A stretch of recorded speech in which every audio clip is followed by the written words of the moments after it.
बेंगलुरु के केआरपुरम जनरल अस्पताल में आम दिनों की व्यस्तता के बीच रविवार को थोड़ा आराम रहता है, लेकिन भीड़भाड़ न होने पर भी एक कोने में रखी साधारण सी मशीन पर शायद आपकी नजर नहीं जाएगी। ये मशीन इन आईसीयू और लेबर वार्डों के पर्यावरणीय दुष्प्रभावों को चुपचाप कम कर रही है। वाटर फिल्टर तो आम है, लेकिन ये वाला फिल्टर मशीन के आसपास की हवा से सीधे पानी बनाता है। एयर वाटर ನಮ್ಮ ಹಾಸ್ಪಿಟಲ್ಗೆ ಅಳವಡಿಸಿ ये एयर वाटर जनरेटर जब यहाँ आया था तो मैं तो जानकर हैरान ही रह गई थी कि ये बस हवा से पानी जमा कर सकता है, उसे फिल्टर कर निकाल भी देता है। मॉडर्न तकनीक इतनी एडवांस हो गई है, ये सुविधाजनक भी है। इस मशीन ने दिखाया है कि पानी की किल्लत में भी हम उसका इस्तेमाल कर सकते हैं। ನಮಗೆ ತೋರಿಸ್ಕೊಟ್ಟಿದೆ। पानी की समस्याएं बेंगलुरु शहर में असामान्य नहीं हैं। एस विश्वनाथ पिछले 30 साल से इस मुद्दे पर काम कर रहे हैं। एयर वाटर जनरेटर सिंगापुर में कुछ साल पहले से हैं। अब ये भारत में भी आ रहे हैं। इनका इस्तेमाल अस्पतालों, नर्सिंग होम्स और बड़े सामुदायिक भवनों में होता है। कुछ संपन्न घरों में भी इसे लगाया जाने लगा है। ये जनरेटर कमोवेश एयर कंडीशनर जैसे ही काम करते हैं। इंडस्ट्री अभी बिल्कुल नई है। इस तकनीक का विज्ञान बिल्कुल ही सिंपल है।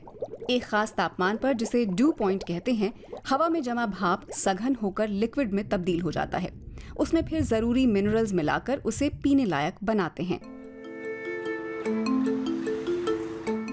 तेलंगाना में इस मशीन की निर्माता कंपनी मैत्री एक्वाटेक के संस्थापक से हमने बात की। कंपनी के मुताबिक वो अब तक हवा से 2.25 मिलियन लीटर पानी बना चुकी है। 2 क्षेत्रों से खास तौर पर डिमांड आ रही है। एक तो वहां से जहां पानी की किल्लत है, मात्रा और गुणवत्ता के लिहाज से वे छोटे रिहायशी इलाके, बड़े कॉरपोरेट या तटरक्षक, समंदर में जाने वाले लोग हैं। दूसरी तरफ की अधिकतर मांग बड़े निगमों से आ रही है, जो इसे सस्टेनेबिलिटी के लिहाज से अपनाते हैं और अपनी मौजूदगी दिखाना चाहते हैं। इन जगहों पर पहले से मौजूद water filter reverse osmosis filter यानी आरओ हैं। इनमें या तो शहरों में बिछाए पाइपों का पानी या भूजल का इस्तेमाल होता है, लेकिन दोनों की कमी है और वे दूषित भी हो सकते हैं। दुनिया में भारत का भूजल सबसे ज्यादा तेजी से कम हो रहा है। आरओ की फिल्टरिंग प्रक्रिया में मशीन खराब पानी निकाल देती है। इसमें 75% सोर्स वाटर बेकार चला जाता है। निकाले हुए पानी में दूषित तत्व हो सकते हैं जो कुदरत में बहा दिए जाते हैं। इस तरह वे कंटामिनेशन की साइकिल में योगदान देते हैं। एयर वाटर फिल्टर वातावरण से साफ पानी निकालता है और इसलिए पीने का साफ पानी मुहैया करा सकता है। बड़ी मशीनें प्लास्टिक की बोतलों की जरूरत को कम कर सकती हैं। दूसरी स्टार्टअप कंपनियां भी इंडस्ट्री में उतर रही हैं, जैसे कि कर्नाटक में उरावू लैब्स। वो हवा से थोड़ा अलग ढंग से पानी बना रही है। डेसिकेन टेक्नोलॉजी यानी पानी को सुखाने वाली तकनीक अपनाई जाती है। सिलिका जेल जैसे ड्राइंग एजेंट इसमें सुखाने वाले मटेरियल होते हैं जो नमी को सोख कर स्टोर कर सकते हैं।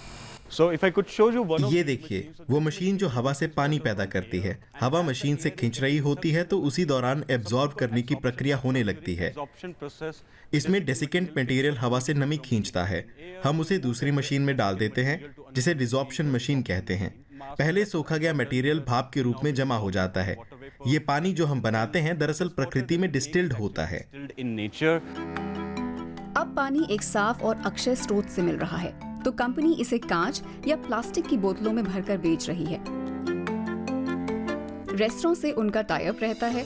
बोतलें औसत कीमत में मुहैया कराई जाती हैं। अभी तक हमने सरजापुर बेंगलुरु में रॉक्सी नाम के रेस्टोरेंट को करीब 12,000 बोतलें सप्लाई की हैं। रिस्पांस अच्छा है क्योंकि कस्टमर खुद भी ऐसे रिन्यूएबल प्रोडक्ट्स या सेवाओं से जुड़ने में उत्सुक हैं। सिंगल यूज बोतलों के कचरे का सवाल बना हुआ है। तकनीक से जुड़े भी कुछ और सवाल हैं।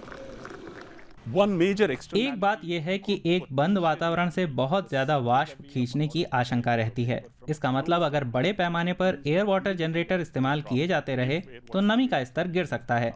अभी तो ये कोई बड़ी चिंता नहीं, लेकिन आगे चलकर हो सकती है। हमें ये सुनिश्चित करना होगा कि हम इसे ट्रैक करते रहें और ठीक से मैनेज करें, ताकि एयर वाटर जनरेटरों का ये नेगेटिव फीचर ना बन जाए। तकनीक में ऊर्जा का इस्तेमाल भी काफी है। कार्बन उत्सर्जन ज्यादा है। यूं तो ये इस बात पर निर्भर है कि क्लाइंट क्या कहते हैं, लेकिन दोनों कंपनियां अपनी तकनीक को अक्षय ऊर्जा स्रोतों के साथ पेश कर रही हैं। The energy requirement when we produce water from air. भूजल की खुदाई या फिर आरओ के इस्तेमाल जैसी पारंपरिक या आम प्रक्रियाओं की तुलना में हवा से पानी बनाने में ऊर्जा की ज्यादा जरूरत होती है। लेकिन अच्छी बात यह है कि हमारी तकनीक ऐसी बनी है कि उसे आसानी से अक्षय ऊर्जा विकल्पों के साथ जोड़ा जा सकता है, जैसे कि सोलर पीवी या वेस्ट हीट बायोमास के विकल्प हैं। And waste heat, biomass option. हम जो भी लोग इस बिजनेस या तकनीक से जुड़े हुए हैं उन्हें दो महत्वपूर्ण पहलुओं को देखना होगा। हमें उल्लेखनीय तौर पर मशीन की कीमत में कटौती करनी होगी ताकि वो ज्यादा अफोर्डेबल बन सके, क्योंकि जहां तक पानी की गुणवत्ता का मामला है, चैलेंज पिरामिड के निचले हिस्से में है। ये एक खास उत्पाद है खूबियों वाला। सूखे की चपेट में आते देश में पानी मुहैया कराने की चुनौती के बीच एयर वाटर जनरेटर अपनी भूमिका निभा सकते हैं।